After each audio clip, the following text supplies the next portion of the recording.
Here's something worth slowing down for if you care about history, resilience, and practical survival knowledge. On Warfield Prepper Chronicles, we don't just talk about the past for nostalgia's sake. We study it because it still works. If you value this kind of grounded, experience-driven history, take a moment to subscribe, like the video, and leave a comment with your own observations. Now, let's get straight to the substance. Older tools were built to justify their cost over a lifetime. For most of history, a tool was a serious financial commitment. A hand plane, axe, scythe or brace and bit often cost weeks of wages. That price forced craftsmen, farmers and households to treat tools as capital assets rather than disposable items. Tools were selected carefully, maintained constantly, and expected to serve for decades. This mindset shaped how tools were designed: thick steel, simple mechanisms, and parts that could be repaired rather than replaced. If you apply this today, it means choosing fewer tools of higher quality and learning their limits instead of owning dozens of fragile alternatives. Maintenance was a daily skill, not an occasional chore. Older users understood that tools only worked as well as they were cared for. Sharpening stones, files, oil and wooden tool racks were as essential as the tools themselves. Blades were honed regularly, handles were tightened and re-wedged, and rust was prevented before it started. This approach can be applied now by setting a routine for inspection and upkeep. A modern prepper who sharpens an axe monthly and oils metal after use will outperform someone relying on factory edges and warranties.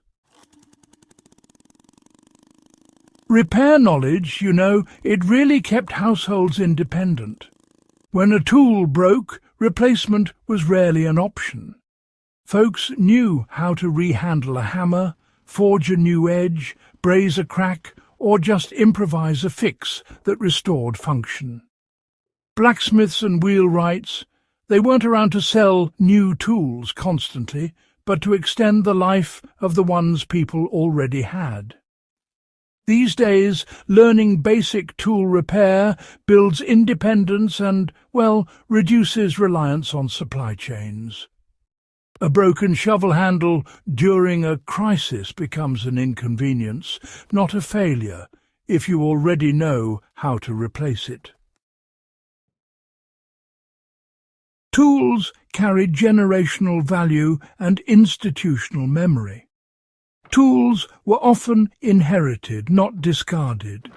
A well-made plane or saw, carried the wear patterns and adjustments of its previous owner, making it better over time.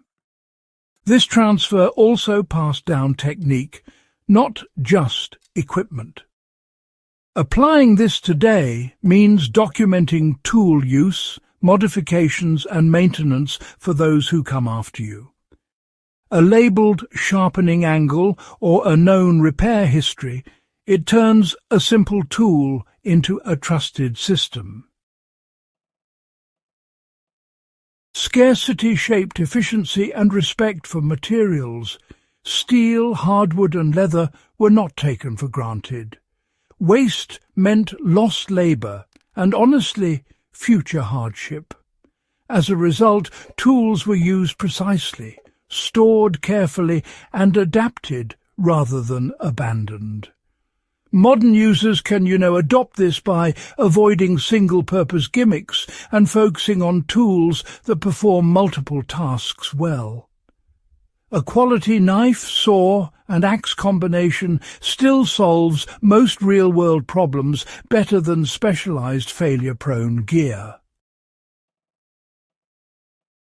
Older tools were treated like assets because they were assets financially, practically, and culturally. That mindset created durability, skill, and resilience, not convenience. If you want to build real preparedness, study how people preserved what they owned and depended on it daily.